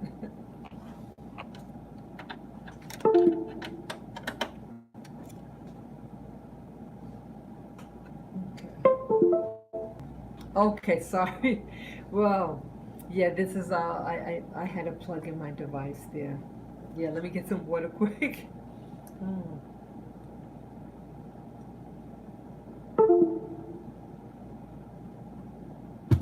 Yeah, so yeah, people are being triggered, and they're being used, in my opinion, at least what I see, what it's like a cause and effect. You see something happen, something starts, and then you see the consequences. When someone is being triggered, remember, was it last year? You drink water too, great. Remember last year in March and April, They were stomping. Some of the people were beating up people just because of their race. Yeah. Just why? They're being triggered, and the media was really feeding on it. um, that really didn't happen before. Um, yeah, they're using black people in particular in New York City. Yet the cops were too. Oh, really? Okay. Yeah, people are being triggered. And what was happening? What did you start hearing in New York City? People were leaving. People, the rich, were leaving. So you only thing you see here now are tourists and black men on the street looking horrible. Yeah, tourists and street people. Um, it's pathetic. So I want to feel safe. Yeah, it's being done. So a segment of them were leaving in 2020. Yeah, a lot of black people in the country. When you listen to a lot of YouTubers, a lot of them moved out in 2020. Yeah, a lot of them. Oh, okay. Nubian said yes. The cops were beating up women and teenage girls. Wow. Oh wow. I didn't know that. Yeah, people are being triggered. And I think that officer that was involved in when I was assaulted last year, I think he was triggered against me. I can't nothing is logical about what happened. But I think in short, he sees the poor white uh, person and felt sorry for her and wanted to protect her. And I was the bad guy. Never experienced that before. Um, yeah, people are triggered and people are choosing sides. And the sides could be based on you need a zapper. Yeah, the attack happened that quick. See, what I also told myself today, um, see, I had turned my head. I got distracted. I turned my head to look at this bit. I was in a good mood. I was feeling really good, but I turned my head for a moment while I was crossing the street, and that's when the attack happened. So, in that lesson is you better stay awake these days. You have to stay alert, awake and alert, because when your enemy, the fox, is there, they attack you when you're not looking, and that's what happened to me. And the other people, there was two other people she attacked also. She knew what she was doing. Yes, she was drunk, and they make excuses.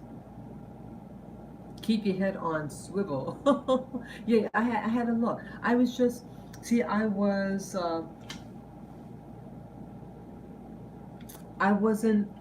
this word, I wasn't anticipating that I was going to be attacked. It was a very plush neighborhood. I was walking home from an appointment, and I was halfway home, and I'd never walked there before, and I was just feeling really good. And I did it was just white families with their young children, and they were eating, at the cafe, and it was really nice. They had nice stores over there. This was on the Upper West Side. Everything was beautiful. The weather was beautiful. I was just warm, and then whammo! I didn't expect to get attacked, but that lady was not from that neighborhood. She wasn't from there. And she wound up at but not. She's not there now. Why doesn't she hang out there now? Because she wants to hang out in the drug area. She was panhandling. Um, the third time I bumped into her, she was panhandling right next to a what do you call it, a liquor store. Yeah, so some attacks happen so quick, even if you had a weapon, you wouldn't be able to pull it out on time. It just boom. I didn't expect it. It was something else. All these little kids, little young kids, and they're eating their little food. It was a very family environment. Parents with their little kids. Um, School was almost out, or school was just out. Everybody's enjoying themselves. And this person was not from the neighborhood and was under the influence, and my head was turned for a moment, and she took an opportunity. Yeah. So even in certain neighborhoods, don't turn yet. You better look always where you're going. It's hard. It's hard. It gets deceptive. Yeah. And again, what I said, uh, expect anything from anyone, or you could say expect anything from any place. Expect anything from any place. Anything can happen. Yeah. And what was that now? I would have been your weapon. You were so sweet. You didn't deserve it. Oh, that's sweet. That's sweet to say that. Okay. Wish I had been there with you. I guarantee that wouldn't have happened. Girl, anything can happen. Anything. That's what I learned, Nubian. Anything could have happened. That person could have had a knife. Hit me right there. So hard. Did you hear about Trump's former wife, Ivana? Yeah, well, I started I'm good with my hands here. Nice. Yeah, what happened? Yeah, Ivana Trump died from a hard blow to her torso, the coroner's office said. Yeah, she, so most likely, she was going down the stairs and fell and boom, hit her torso. What's it, those steps. It might have been one of those stone steps and got her right in there, you know. But I think they should do more tests. Did she have like a heart attack and then she fell? Or did she get dizzy, lightheaded, and then she fell? Things like that. Yeah, because they interviewed someone that saw her the day before she died. She went at a restaurant. Okay, I said her does sound suspect to me. Yeah, there were people. She went to her neighborhood restaurant, and the person there said she looked very weak. She was very tired. She seemed weak or tired, and she ate she ordered a very small order of food.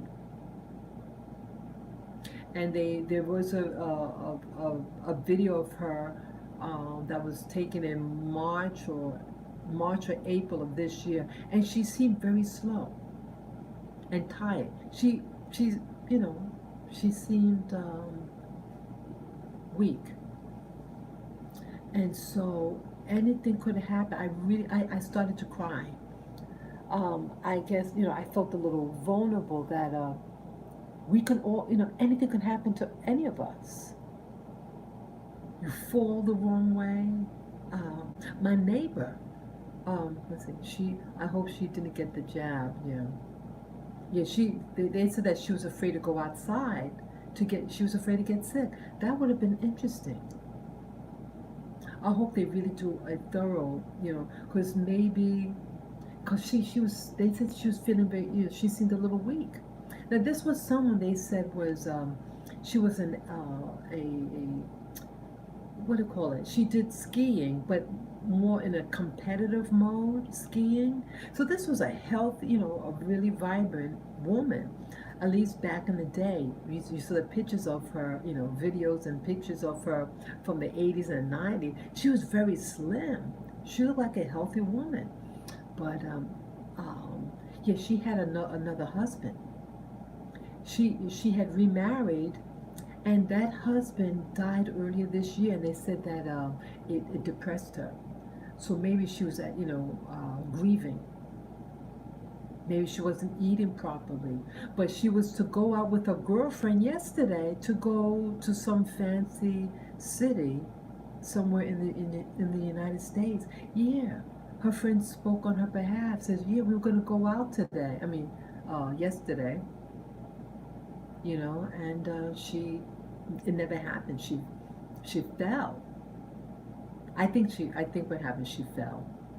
Maybe she felt weak, whatever. But I started to cry, and how delicate life is. She was a vibrant person, vibrant, and I can't believe that type of death. She died alone, but or pushed. Okay, yeah, yeah. She had an assistant. They said that she had an assistant there. It was confusing. Her friend in California she was notified by her son. It was confusing that either the assistant was there and then another person was in the neighborhood and came to the house and they said they found her on the ground, and she was not, you know, breathing or anything like that. And so they called for, what do you call it? Well, yeah, someone said they called either the police or I think it was the fire department was called to do a wellness check. So it's so confusing, the things I hear.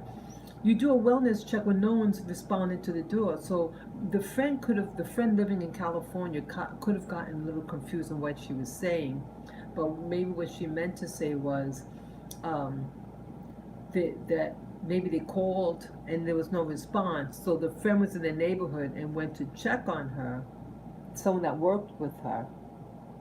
And when he entered, that they found on the floor. It was confusing. Either way, she was found. And yeah, I wish her well. May she rest in power. I can't believe it. Can't believe it. Um, oh, the other thing that came to me today. Yeah, I was writing little notes as I was walking.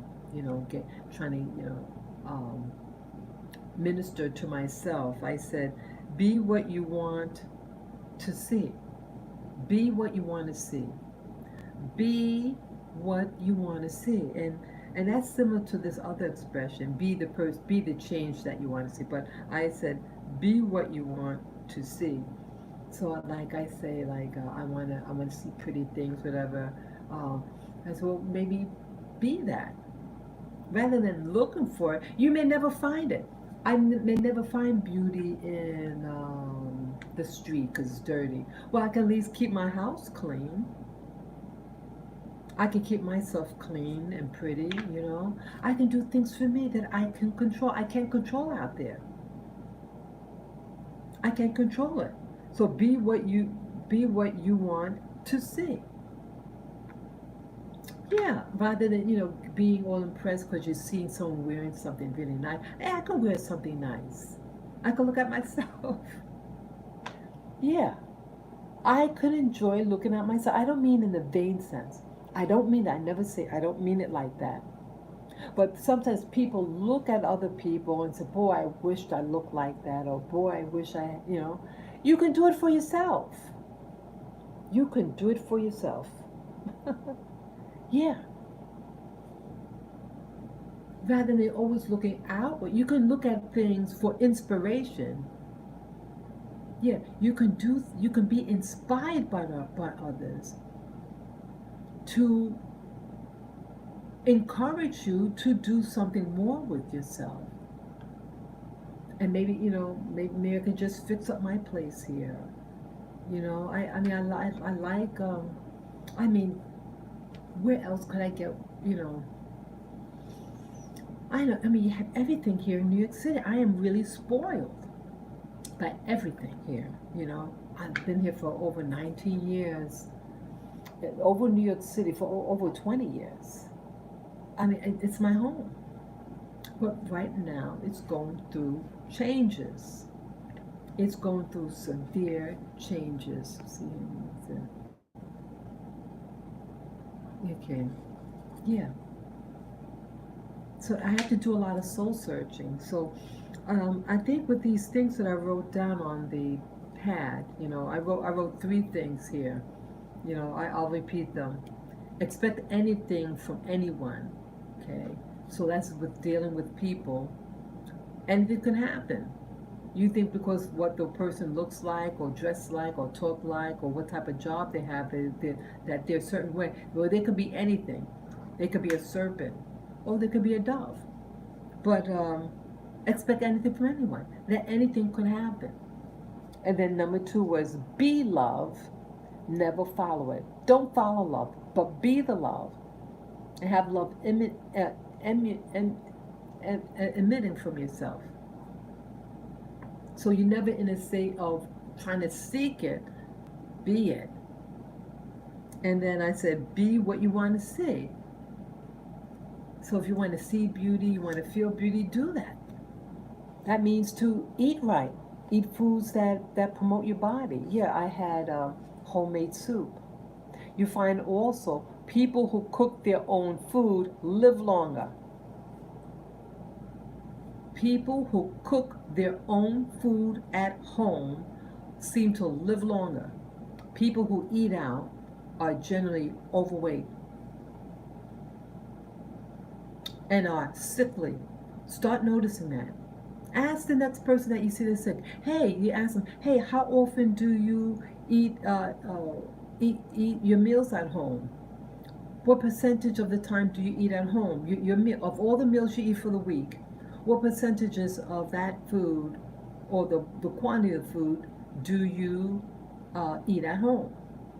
You're going to find maybe people eat maybe 10% of their food at home, and other food they buy outside.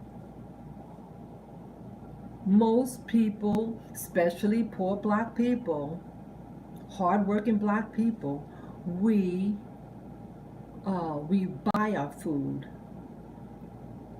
outside, and from people that you don't like, and from people that you don't trust, or people that don't like you, and you buy from them.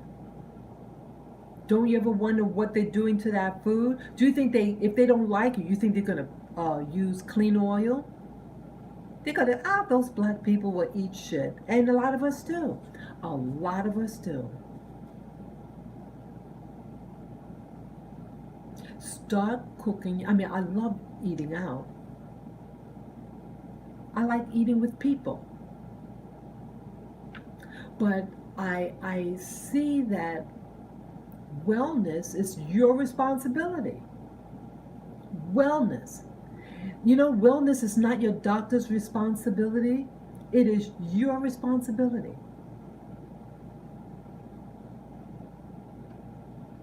And it's up to me to eat food that is beneficial to my body.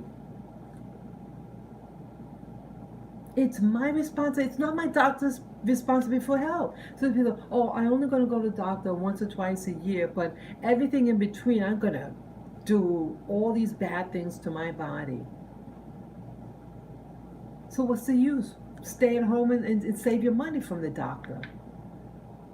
It's up to you. Start cooking your own food.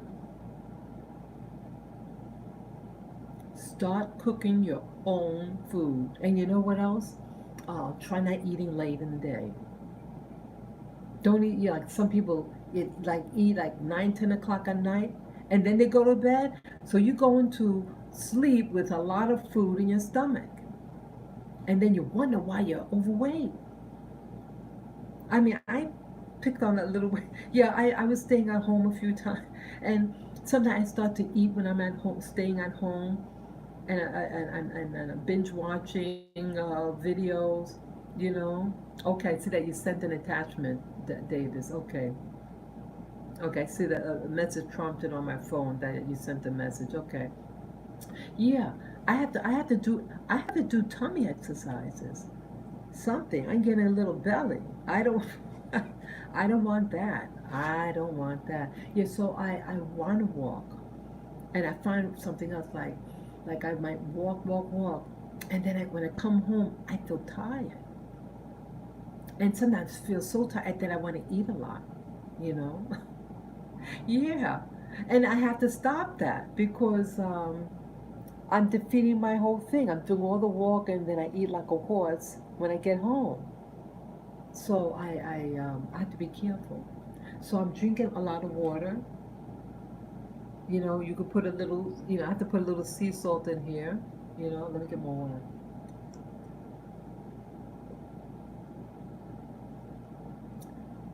Yeah, as I saw some message came out. Okay, you sent me a live podcast with Bill Carson, Dr. Valentine. Okay. Oh yeah, the a live. Yeah, yeah. I saw part of him early today. He did a live thing. Oh, what was that now? Well, I think it was some sound or something like that. Yeah, yeah. Listened to him just a moment. Just before I came on too. Oh, excuse me. Yeah, he did an earlier show with his wife. Uh, Excuse me. He did something with the mitochondria. No, it's on now. Oh, okay. Okay, thanks. Yeah. Let's see. Yeah. And again, what Tony Robbins shared, winners anticipate but losers react. So, yeah, I need to say to myself, I have to, whatever what I decide to do with this move, I have to say to myself, is what I'm doing being reactive over, seeing the guy whose ears cut off. No one wants to see that. I mean, I think most people be upset seeing a guy that looked like maybe he was in a fight and they tore off his ear and tore part of his face off. Um, I'm a very sensitive person, um, but I can't. I have to focus on what is it that I want to avoid, and what is that I want to go to. You know, what do I want to go into, and make sure that that what I want is there available at the other place. I have to do my homework. Yeah. So yeah, I've been on. Wow, I've been on the phone here for 1 hour and 32 minutes. Yeah, I had to get off a lot from my chest. Wow, it's starting to get. I think it's going to rain any second. Yeah, it just got really dark in this room. Yeah. Yeah, so I'm okay. I mean, I am okay. I just have to, you know, be centered and don't do a lot of these things here. Yeah, be the love. That's it. Love conquers all, right? Love conquers all. So expect anything from anyone. Be love, never follow it. Be what you want to see in life. And that might help you feel better about yourself and your situation. And eat right. Eat most of your cooking. You know, if you eat out like 90% of the time, you're going to find you're going to be really overweight. You're not going to be in good wellness. Start preparing your own food and nurture yourself. Okay? Yeah, thank you for coming on, viewers. It's always good to do these live streams, and it's nice to be in front of the camera. Yeah, I know early in the morning when I'm in bed and stuff like that, I don't want you to see what I look like. So I do, I show the city street, the skyline, which is very relaxing for me. That's what I do. But it's really nice to be able to be in front of the camera, and I thank you for allowing me to share this with you. Yeah, I had a lot on my heart, and I hope these messages that I wrote down is beneficial to you. Okay, so thank you again, and if you like this live stream, you can give me the thumbs up. You could share this video with friends, family members, or anyone that you think might enjoy this type of content. And if you want to bless me with a donation, you can do so through my PayPal Me. To find that link, just go to my channel, Spirit Journey, and on the top right of the banner of my channel, you will see my PayPal Me link. Just click on the link, follow the prompt, and any amount will be greatly appreciated. And I'm thanking you in advance. Thank you for blessing me. Thank you for blessing me through your comments and your thumbs up and just you sharing the moment with me. Peace, love, joy, and harmony to you all, okay? Take care and have a wonderful, wonderful Saturday afternoon. Take care. Bye bye.